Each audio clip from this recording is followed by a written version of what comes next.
የኢህአዴግን አርማ ልብ ብለህ እይልኝ።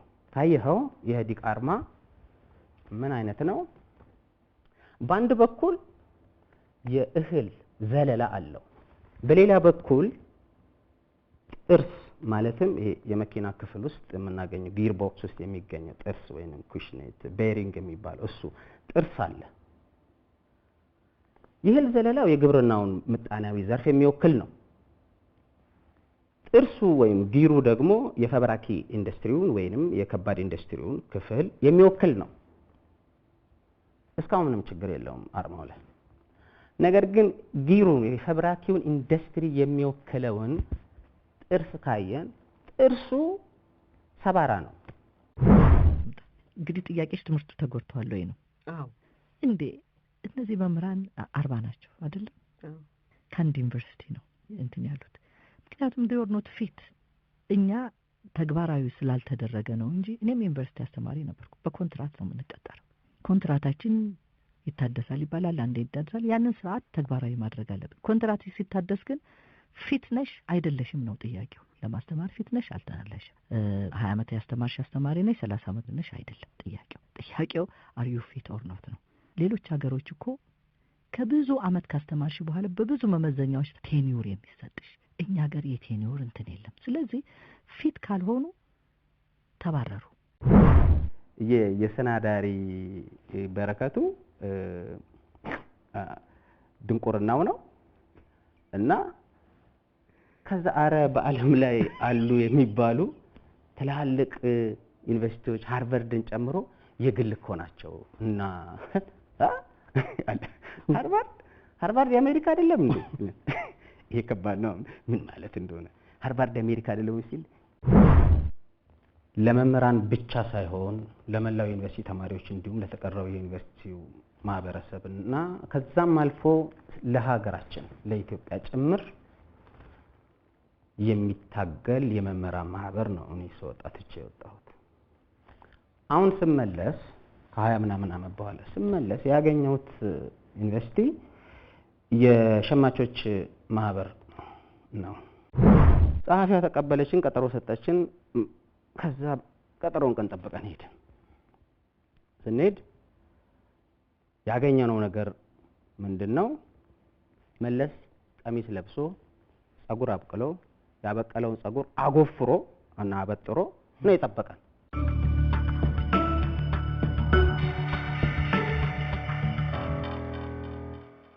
ልል የፈለኩት ገብተዋል። ሴትዮዋ የራሷ የምትለው ምንም ነገር የላትም። ሰናዳሪ መጀመሪያ ምንም ነገር የለውም። የተሞላበትን አይነት ቀለም ይዞ የሚገኝ ኑባሬ ማለት ነው ሰናዳሪ ማለት። ስለዚህ በቃ በሴት አንደበት ይነገራል እንጂ መለስ እያነጋገርን እንደሆነ ገብተውናልኛ እና ያለችንም እኔ በህይወት እያለሁ ነው ያለችው። እኔ በህይወት እያለሁ እናንተ ኮሌጅ አቋቁማችሁ አይደለም ሌላ ማናቸውንም ስራ ሰርታችሁ አትበሉም አለች። ይሄ መልስ ያው ወሽመጥ የሚበጥስ ቢሆን የሚያናድድም ቢሆን እኔ ግን መልሱ ከፈጠረብኝ የንዴት ስሜት ይልቅ ግርምቱና ድማሜው የፈጠረብኝ ግርምት ይበልጣል ወይም ይገስፋል። ለምን ብትለኝ ያለችው አይደለም ኮሌጅ ሌላም ስራ ሰርታችሁ አትበሉም መብል ነው የሚታያል። ቃሉ የተጠቀመችበት ግሱ መብል አትበሉም ሰርታችሁ አትበሉም። ያው እንግዲህ ማለት ዶሮ ብታለም ጥሬዋን ነው ይፍየው የሚታሰባት የሚታያትም መብል ነው። ስለዚህ ከዚህ ምንም አንጠብቅም። ከዛ ተበታተን እንግዲህ የጠቅላይ ሚኒስትር መለስ ዜናዊ የቀድሞ ጠቅላይ ሚኒስትር መለስ ዜናዊ ደብዳቤ ስናይ ደብዳቤው የተባረራችሁበት ደብዳቤ መግቢያው ላይ ምስጋናውን ካስቀመጠ በኋላ ከፍተኛ ብቃት አላችሁ ብሎ ከመሰከረ በኋላ በስተመጨረሻ እንግዲህ ምንም ማድረግ ስላልቻልን ከዛሬ ቀን ጀምሮ ተባራችኋል አንፈልጋችሁም የሚል ይዘት ያለው ደብዳቤ ነውና ወይዘሮ ገነት ዘውዴ ደግሞ እንግዲህ ቀደም ሲል ለሸገር ከሰጠችው ቃለ መጠይቅ ላይ ቀጨብ አድርገን እንዳስደመጥ ነው ብቃት የላቸውም የማስተማር አቅም የላቸውም ስትል ገለጸችው። እንደው ምናልባት የተወሰኑትን አሁን እንደ ፕሮፌሰር አስራት ወልደየስ፣ ዶክተር ፍቃደ ሸዋቀና ዶክተር አድማሱ ገበየሁን ብዙዎቹን ብናያቸው በዓለም አቀፍ ደረጃ ትልልቅ ስራ እየሰሩ ናቸውና እንደው ከዚህ አንጻር እርስ በርሱ የሚጣረስ ነገር የለም? የወያኔ ስርዓት በራሱ ቆሞ የሚሄድ ስነ ህይወታዊ የተፋልሶ ግህደት ነው እና ወያኔ በቅራኔዎች የተመላ እና እስካሁን ድረስ ቀደም እንደገለጽኩት በሰባራ ነገር ጀምሮ ሰባራ አርማ ይዞ ሰባራ ፖሊሲ ይዞ አገሪቱን ሲሰብር የኖረ ነው። አሁን መጨረሻ ላይ ደግሞ ራሱን ሰብሮ ተወሽቋል። ራሱን ሰብሮ ወጥቶ በጣም አሁን መጨረሻ የሚሰብረው ካጣ ራሱን ሰበረ ማለት ነው ራሱ ወያኔ። እና ስለ ቡድን ነው የማወራው፣ ስለ ህዝብ አለመሆኑ ደግሜ ደጋግሜ አጽኖ ልሰጠው ፈልጋለሁ። ይሄ ቡድን በጣም የተጠናወተው ነው እና አንበላቸው በእርግጥ በጻፈው ላይ ባሳዩት ከፍተኛ ሙያዊ ብቃት እና የላቀ አፈጻጸም የኢትዮጵያ ሽግግር መንግስት ከፍተኛ ምስጋናውን እያቀረበ ነው የሚለው ደብዳቤው እና እሷ ያንን አንብባ ለመረዳት እንደሚከብዳት ነው አሁን ከሷ አገላለጽ የተረዳ ነው። ምክንያቱም በሷ በተላላኪነት ነው ታስፈጽመው እንጂ ሐሳቡ የወያኔ ነው። ስለዚህ ቢፋለስ እሷ አሁን ያለችው ነገር እውነት ነው። ማጣፊያው ሲያጥር እንደዚህ ነው ምናምን ይባላል። ከሰናዳሪ እኔ ከዚህ የተሻለ ነገር ምናምን ብዙም አልጠብቅም ባትልም ነው የሚገርመኝ በማለቷ መልስም ለመስጠት እና እንደዚህ ታሪካዊ እንትኑን አያይዤ ለማቅረብ የሚፈለኩት ቢያንስ ግን የሞቱት የሥራ ባልደረቦቼ ዛሬ እንደኔ በህይወት ሆነው ለመከላከል ራሳቸውን ለመግለጽ ስለማይችሉ እና አጥማቸው ስለሚወቅሰኝ ነው። ከአመታት ባንዱ የግል ኮሌጅ ካሪኩለም ይዘን ሄደን ከዛ በኋላ ያው ስለ መከልከላችን ጠቅሻለሁ። ከዛ በኋላ ከአመታት ባንዱ ጊዜ ቆይቶ አንድ ቀን በዜና ሰማን። የመጀመሪያው የግል ኮሌጅ እውቅና አገኘ ይላል ዜናው። እንደ ሰበር ዜና አይነት ሁሉ ነው ድምጸቱ። ኤቢሲ ይባላል፣ አፍሪ ቢዝነስ ኮሌጅ ይባላል ብሎ ከዛ ስለ ኮሌጁ ብዙ ተነገረ። እኛ ያን ጊዜ ልክ ይሄን ዜና እንደሰማን በማግስቱ ከያለንበት ከተበታተን ተጠራርተን ካሪኩለም ቀርጸናል፣ ሁሉንም ህጋዊ መንገድ ሄደናል። ስርዓቱ ብቻ ነው የከለከለን። ስለዚህ እንደዚህ አይነት ፕሬሲደንስ አሁን ስናገኝ በቀጥታ ቤት የካ ሚካኤል ቤተክርስቲያኑ አካባቢ ሰፊ ግቢ ተከራየን። ከዛ በወረቀት አድርገን ከመገናኛ እስከ ራሽያ ኤምባሲ ድረስ በየስልክ እንጨቱ ላይ ማስታወቂያ ለጠፍን። በሺ የሚቆጠር ተማሪ መጥቶ ተመዘገበ። አድራሻቸውን እየወሰድን ነበር የተመዘገብነው። አድራሻቸውን እየወሰድን ነበር የመዘገብነው። ልክ ይሄንን ባደረግን ምሽት ዜና እንደገና ቀረበ። የመጀመሪያው የግል ኮሌጅ እና እውቅና አግኝቻለሁ ያለው ኮሌጅ እውቅና የሌለው መሆኑ ተረጋገጠ አለ። ያን ኮሌጅ በማቋቋም በማፍረስ ምናምን ሂደት እንግዲህ እንደዚህ አይነት ዜና ተሰርቷል። መልእክቱ ለኛ ነበር።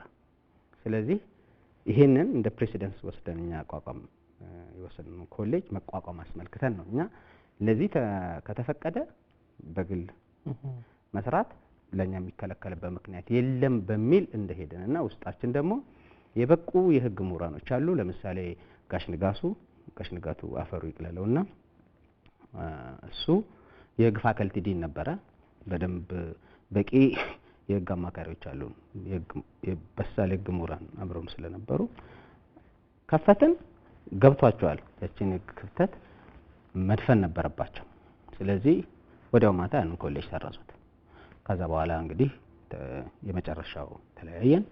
ሁሉም በየፊናው ያው የወያኔ አፈና እየተከተለው ያንን የምረት ኑሮ ለ20 ምናምን አመታት ስንገፈግፍ ኖርን። የሞቱትም ጓደኞቻችን እንደገና ነፍሳቸውን በገነት ያኑርልን አረፉ። ሌሎቻችን ደግሞ በተለይ ልጅ እግሮቹ ጤናና እድሜ እግዚአብሔር ሰጥቶን ለዚህ በቃን። እንግዲህ ያው ከዛ በኋላ እንግዲህ ምናልባት የተለያየ ስራ መከልከላችሁ አንተም ሄደህ ደግሞ ያደረከውን ነገርም ቀደም ሲልም በተለያዩ የሚዲያ አማራጮቻችንን ለተመልካቾቻችን አሳይተን ነበረ። ወደ ቀጣዩ ጥያቄ ከማምራቴ በፊት ጠቅላይ ሚኒስትር ዶክተር አብይ አህመድ ከዓመት በፊት ማለት ነው ከዩኒቨርሲቲ መምህራን ጋር ከበርካታ መምህራን ጋር ያደረጉትን ውይይት ላይ በተመለከተ እንግዲህ እዛ ውስጥ ያንድ ያልተጠበቀም ውሳኔ ተሰምቶ ነበረ። እስኪ እሱን ውሳኔ ተከታትለን አብረን እንመለስ። የአምሳዎቹ መምህራን በሚመለከት ይቅርታ ጠይቅልንና መልሳቸው እነሱም ይጠይቃሉ፣ እኛ እንጠይቃቸዋለን።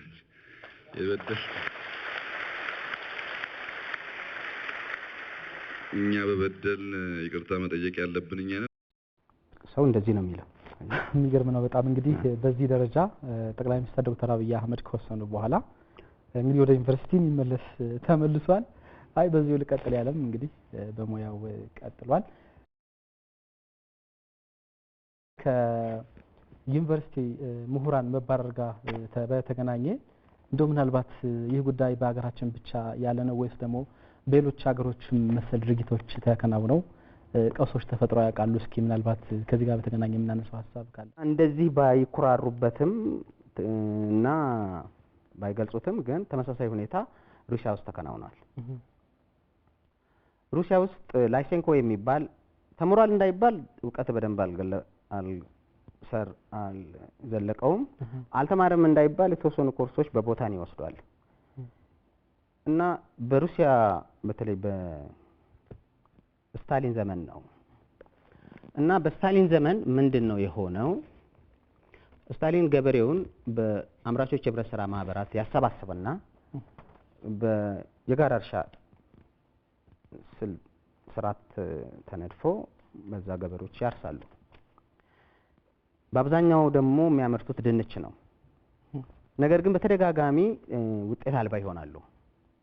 ይህም ሁኔታ ስታሊን ላሰበው የአምራቾች ህብረት ስራ ማህበራት አዲስ እቅዱ ሳንካ ይሆንበታል።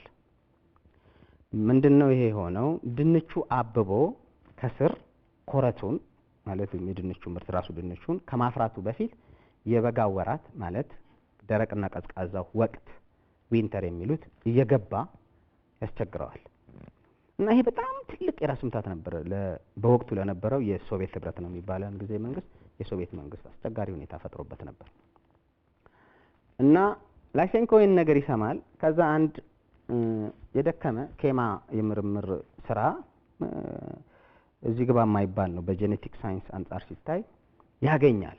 እንዳቁሙ ነውና ሰው ያነባል። ከዛ አንድ ምርት ፈጥኖ አንድ ሰብል ፈጥኖ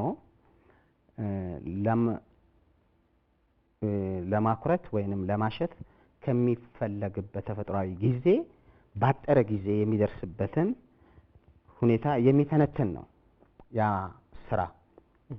በጄኔቲክ ሳይንስ ሊቃን እጅግ የተተቸ ስራ ነው። አይረባም ተብሎ የተተወ ነው። እሱ ለመጀመሪያ ጊዜ መስለ እንዳገኘ ይሄን ነገር በየቀበሌው ምናምን ሲናገር ጉዳዩ እንትና ጆሮ ይገባል ስታሊን። እስቲ ይሄ ነገር ሲሉ የጄኔቲክ ሳይንስ ሊቃውንቱ ተቃወሙ።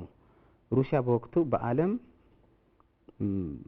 መራሄ የሆነ የጄኔቲክ ሳይንስ ማዕከል ነበራት። ሳይንቲስቶቿም እንደሌላው ፊልድ በፊዚክስ በተለ ያው በማትማቲክስ እና በኒውክሌር ፊዚክስ በተለይ ሩሲያ ወደር የሌላት ናት እና በዚህም ደግሞ ዓለምን ይመሩ ነበር በጄኔቲክ ሳይንስ።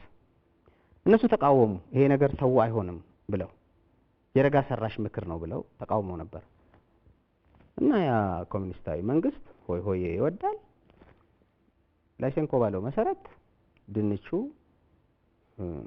የተወሰነ ጊዜ በቅዝቃዜ ውስጥ መቀመጥ አለበት፣ በቀዝቃዛ ሁኔታ ውስጥ። ከዛ በኋላ ያችን የምትፈለገዋን ጊዜ ቀደም ብሎ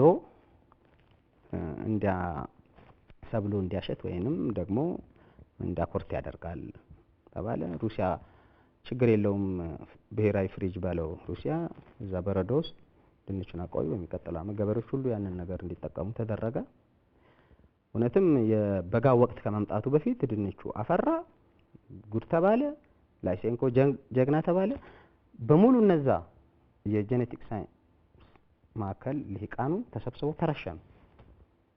ሩሲያ እነዛን ምርጥ ልጆቿን አጣች በላይሴንኮ የተነሳ።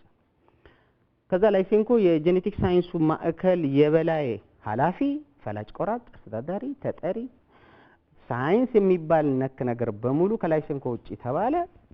በዛ ላይ ተሾመ እና በሚቀጥለው አመት ገበሬው ያንኑ ያዛኛውን አመት እንትን ዘራ ድንች ተጠቅሞ። ከዛ በኋላ ድንቹ ሲበቅል የተወሰነው ግማሹ መብቀል አልቻለም። ሌላው ደግሞ ዝም ብሎ ይበቅልና ቅጠል ማውጣት ይረሳል እና የተመለመለ ግንድ ነገር ነው። ሌላው ግንድም ያወጣና ቅጠልም አውጥቶ መዘርዘር ወይም ማበብ ይረሳል። ሌላው ደግሞ ዝም ብሎ ቅጠል ብቻና ወደ ታች ማኩረትም ይረሳል። በእንደዚህ አይነት በሀገር አቀፍ ደረጃ ነው በሁለተኛው አመት ላይ የተተከለው ድንች ሩሲያን ጉድ የሰራት እና ሩሲያ በረሃብ አለንጋ ተሸነቆጠች። መቼም ጎበዞች ናቸው፣ ቻይ ናቸው፣ ዋጥ አድርገው ችግራቸውን ተወጡት እንጂ ልክ ይሄንን ነበር ያስጠነቀቁት የነዛ ልሂቃን የጄኔቲክ ሳይንስ። በአንድ ወሸከሬ የቦታኒ ሰው እና ሰውየው በፊት ምንድን ነበር የሚሰራው? ጋርድነር ነው ወይንም ፕሩነር ነው፣ አትክልት የሚከረክም ሰው ነበር። ሩሲያን እንዲህ ጉድ ሰርቶ ልጆቿን አስረሸነ እና የሩሲያን የጄኔቲክ ሳይንስ ወገቡን ሰብሮ ነው የጣለው። እና ይህን በማድረጋቸው ግን አይኩራሩበትም ሩሲያኖቹ እንደኛዎቹ። የኛዎቹ ያው በወቅቱ በጥይት ባይረሽኑንም ያው አብዛኛው ከፊሉ ሰው በእስራት በስቃይ ቅድም በገለጽኩ መንገድ ሁሉ እንዲሞት ሆኗል። እና ለጠየቀኝ ጥያቄ ይሄ ሁኔታ በሩሲያ ነው የተከሰተው የመለስኩ ይመስለኛል። እስቲ ስለ መጽሐፎቹ ደግሞ የተወሰነ እናንሳና 11 የሚደርሱ የታተሙ መጽሐፎች አሉ። እንዲሁም በአማርኛ ደግሞ ተጨማሪ 3 መጽሐፎች አሉ። እንግዲህ እነዚህ መጽሐፎች በአጠቃላይ እኔ እንዳነበብኳቸው የትምህርት ስርዓቱ የነበረበትን ችግር፣ ያገዛዙን የስልጣን ወይም ደግሞ ስልጣን የሚጠቀምበትን መንገድ፣ ጭካኔውን የሚያሳዩ፣ የኢኮኖሚውን ድቀት፣ የሙስናን መስፋፋት በርከት ያሉ ነገሮችን የሚያሳዩ ናቸውና በመጽሐፎች ለመታገል በመጽሐፎች እነዚህ ሐሳቦችን ለማራመድ ያደረክበት ጥረት ምንድነው የሚመስለው? በግሌ በመጽሐፍ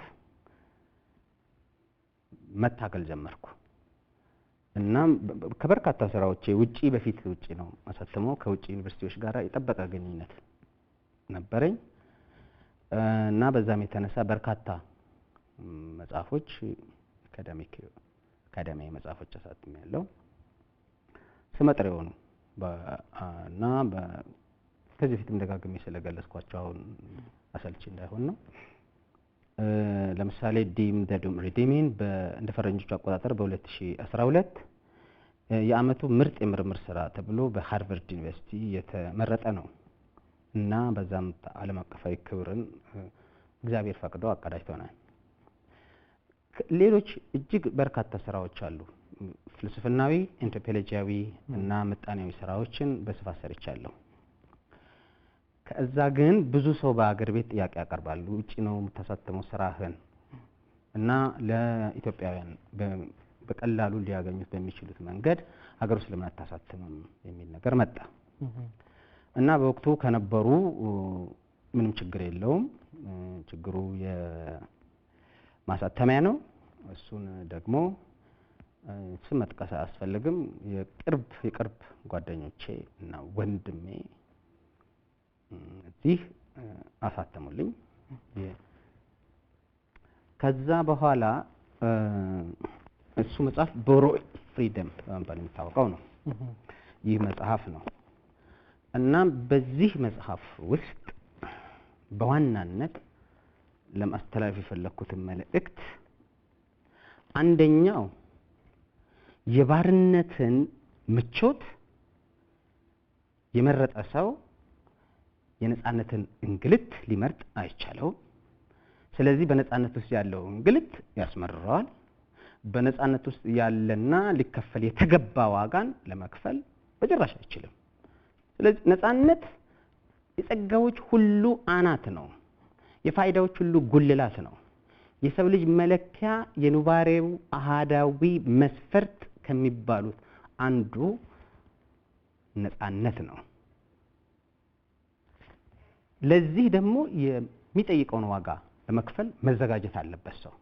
አሊያ ከርስን እየሞላ በባርነት ውስጥ የምትገኝን ምቾት መኖር ይቻላል። በዛ ድሎት ውስጥ ማለፍ ይቻላል። ይህ እንስሳዊ ምቾት ነው። ህሊና ያለው የሰው ልጅ ሊኖረው የሚገባው ምቾት ግን የመጀመሪያው በነፃነት ነው መገኘቱ፣ ለነፃነቱ መቆም አለበት። እና ምርጫው ይሄ ነው። ወይ በባርነት ውስጥ ያለ ምቾት መምረጥ አለብህ፣ አሊያ ግን ስለ ነፃነት ከቆምክ ምንጊዜም ከርስን፣ ሆድን፣ ስናዳሪነትን እጅግ ልትጸየፍ ይገባል ነው ይህ መጽሐፍ። አንድ ጊዜ ነፃነትህን አሳልፈ ከሰጠህ መልሰህ ሌላ ጊዜ ልጠቀምበት ያልክ እንደሆነ አምባገነኑ የራስን ነፃነት መልሶ እየሸጠልህ ወይም እያበደረህ እንደ ውልና እንደ ስምምነታችሁ የመኖር ግዴታ ህልውና ግዴታ ውስጥ ይሰነቀራል የሰው ልጅ። ስለዚህ በአጠቃላይ በዛን ጊዜ ሰማይን ያህል ግዝፈት ያለው ከርስ የዘንጋዳ ፍሬ የምታክል ምጣኔን እያሳደደ እየኮረኮመ እየቆረጨመ እያወደመ እየፈጀ ከንሲም እያደረገ የሚኖርበት የ27 ዓመት ሀገራዊ ምረት ዝም ብለን እኛ ፊደል የቆጠርነው የሀገሪቱ ልጆች የምናየው ነገር መሆን የለበትም በሚል ግላዊ ውሳኔና አቋም ያ ሁሉ ስቃይና በደል እየደረሰብኝ ነው ቤቴ ለዚህ ይህን መጽሐፍ የጻፍኩት። ይህ መጽሐፍ ምንድነው የሚለው ከዚህ መልእክቱ ውጪ ማለት ነው በእኛ ሀገር ዘልማዳዊ አነጋገርና አባባል አንድ የስንሰማው የኖር ነው እንደገና አባባል አለ። መጥፎ ጊዜንና ቅዝምዝምን ጎንበስ ብለው ያሳልፋሉ የሚል አለ። በዚህ መጽሐፍ ውስጥ የግልም እምነቴ ነው በምንም ታምር ክፉ ጊዜ መጥፎ ጊዜ እና ቅዝምዝምን ጎንበስ ብለ ማሳለፍ አይደለም። ራሱ ክፉ ጊዜ ጎንበስ ብሎ አንተን ሊያሳልፍበት የሚችልበትን ሁኔታ ለመፍጠር መታገል አለብህ። ሁሌ ዞር ብለ አይሆንም። ሁሌ ዞር ብለ አይሆንም። ክፉ ጊዜ በራሱ ዞር ብሎ የሚሄድበትን ሁኔታ መፍጠር አለብህ። እስከ መቼ ነው ግፉአን ከክፉ ጊዜ በመጣ ቁጥር ዞር ብለው የሚኖሩት? ራሱ ክፉ ጊዜ ዞር የሚልበት ሁኔታ መፍጠር ነው። ክፉ ጊዜ ተነስቶ ከመንበሩ ሸሽቶ የሆነ ቦታ ላይ አርፎ የሚቀመጥበት በሰላም የሚቀመጥበት ሁኔታ መፍጠር ነው። ይሄንን ከመስበክ ይሄንን ከመነጸር ይሄንን ከማስተማር ባሻገር ይሄ መጽሐፍ በዋናነት እንደ እግዚአብሔር ፈቃድ ሆኖ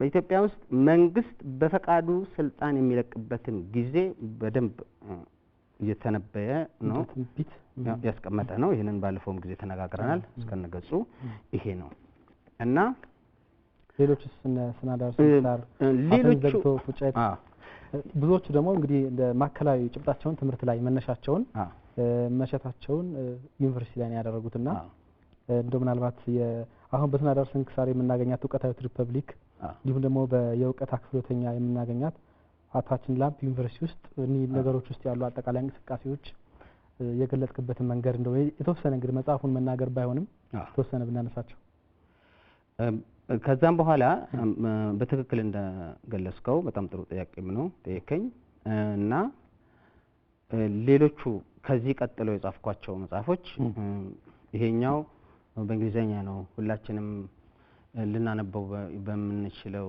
ለምን በአገር እኛ አልጻፍክም በሚል መልካም አስተያየቶች የፌስቡክ ወዳጆቼ በጣም ነው አመሰግናቸው።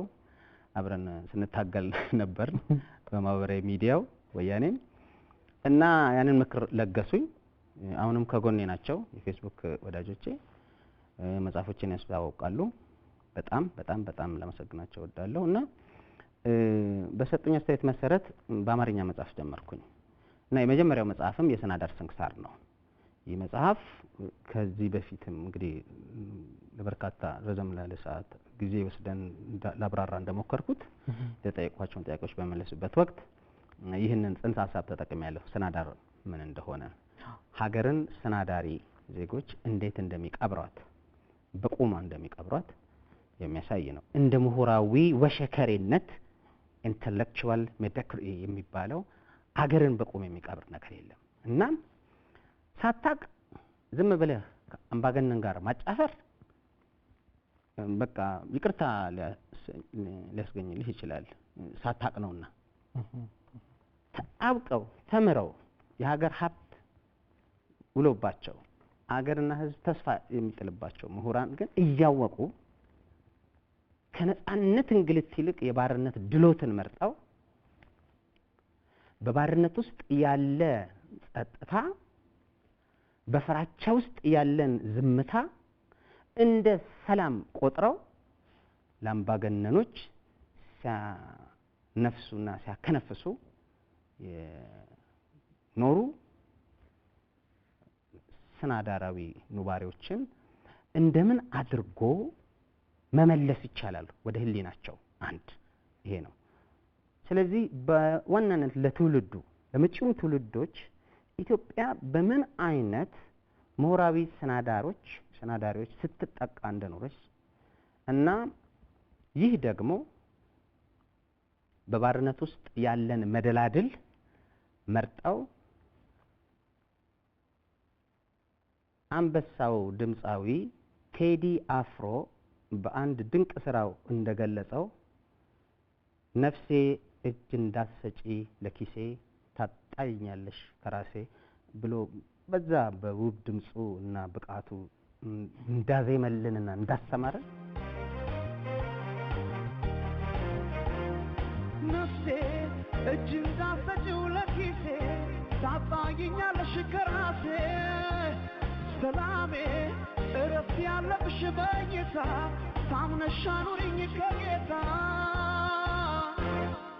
አንገት ከሚሰበር ባይበላስ ቢቀር ያሉት ከሚጠፋ የወለዱት ይስፋ ይሉኝ ሳከማጣ ዛሬ ገንዘብ ልጣ አስገምቼው ራሴ አልሞላም ኪሴ አንገት ከሚሰበር ባይበላስ ቢቀር ያሉት ከሚጠፋ የወለዱት ይስፋ ይሉኝ ሳከማጣ ዛሬ ገንዘብ ልጣ የፈለገውን ያህል አንድ የፖለቲካ ቡድን ግፍ ፈጽም በዜጎች ላይ ግፍ ይዋል ይቅር ማለት መቻል እጅግ መልካም ነገር ነው። በህይወት የምጸየፈው ግን ተበድዬ ይቅርታ መጠየቅን እንጂ በዳዮቼን ይቅር ለማለት ሁሌም ዝግጁ ነኝ። በዳዮቼን ይቅር ለማለት የተዘጋጀው ሰው ነኝ። ነገር ግን የበደለን ሰው መልሰ ይቅርታ መጠየቅ ማለት ደጋግመ በድለኝ ደጋረክ አበጀ ይደልዎ ቀጥል እንደማለት ነው። ይሄንን ነው መጸየፈው እንጂ የፈለገውን ያህል ይበድሉ። ሶክራቲስ በአንድ ወቅት እንዳለው ሰዎች በተፈጥሯቸው ክፉዎች አይደሉም። ሰዎችን ክፉ የሚያደርጋቸው አለመማራቸው ነው ይላል። ስለዚህ እነኚህ ሰዎች የትምህርት የልምድ ማነስ አለባቸው። ቢማሩ የምር ቢማሩ ማለት ነው። ከአንደኛም ክፍል ይሁን ከአራተኛ ካቋረጡበት ከስድስተኛም ክፍል ሚኒስትሪ እንደሰበሩ እናውቃለን። ሚኒስትሪ ሰብረው አስወገዱት። 12ኛ ክፍል አመጡት ወደዚህ ጠጋ አድርገው ለብ ሞቅ ለማድረግ ማለት ነው። የድረስ 10ኛ ክፍል ላይ ምናምን እንደዚህ ያደረጉት ነገር ምንድነው? ብቻ ካቋረጡበት የምር የእውነቷን ትምህርት ካቋረጡበት ጀምሮ ቢማሩ መልካም ነው ለሁሉም ሰው። ይሄንን ነው የሚሰብከው፣ ይሄንን ነው የሚያስተምረው፣ በዚህ ላይ ነው የሚነጽረው የሰናዳር ስንክሳር ፍሎተኛ። ይሄ እንደገና የሰናዳር ስንክሳር ላይ ያልተካተቱ ሀሳቦችን ይበልጥ እንደምን ተግባራዊ በሆነ ሁኔታ እንዴት የኢትዮጵያን የትምህርት ስርዓት አጠቃላይ ትውልድን ሊገድል በሚችል ሁኔታ በወቅቱ የነበረው ገዢ ቡድን አንኮታክቶ እንደጣለው የሚያሳይ ነው። ይሄ የሰናዳሪዎችን ሚና ነው። የሰናዳር ስንክሳር እና በተለይ ምሁራዊ ወሸከሬነትን አስመልክቶ ነው የሰናዳር ስንክሳር። ይሄኛው ግን በቀጥታ ትምህርት አሰጣጡ ላይ እንደምን የእውቀት አክፍሎተኛነት በኢትዮጵያ ላይ እንዲሰፍን ስር እንዲሰድ እንዲደነድን እንዳደረጉ የሚገልጽ እና ትውልዱም ከዚህ ተምሮ ይህንን ነገር ለማሻሻል ዜጎች ሁሉ የሚመጣው ትውልድ በሙሉ ከዚህ በመማር ወደ ተሻለ እርከን የእውቀት እርከን እንዲሸጋገር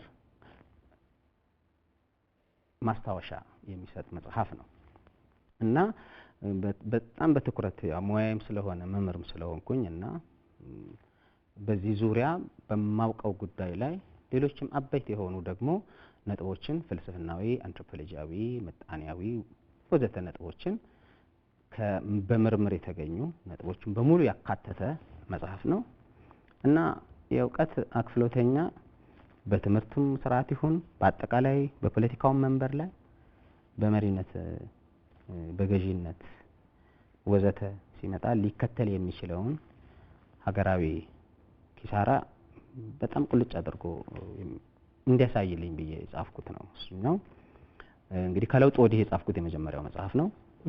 እንግዲህ ተመልካቾችም እንዲያነቡት እንጋብዛለን። በአጠቃላይ እንግዲህ ከዚህም ወጣ ስንል ሌሎች ባህላዊ ጉዳዮችንም በርካታ ነገሮችን በየመጽሐፉ ተዳሰዋል። ምናልባት እንግዲህ ከተጻፉ እንግዲህ በአሁኑ ሰዓት በተለይ ደግሞ አንባቢዎች ብዙዎቹ እያዩቸው ነው። ሌሎች ከትምህርት ጋር በተገናኘ ስራ የሚሰሩ አካላትም እንደዚሁ የማየት እድሉ ቢኖር የበለጠ መፍትሄ ይሰጣሉ ብለን እናስባለን። ጥያቄያችንን ስናጠቃልል ካለንበት ነባራዊ ሁኔታ አንጻር ከመማር ማስተማሩ ሊሆን ይችላል ከሌሎች ጉዳዮች አንጻር ፕሮፌሰር ምንዳራለው ዘውዴ የምትለን ነገር ካለ የመጨረሻ እድል እንስጥ።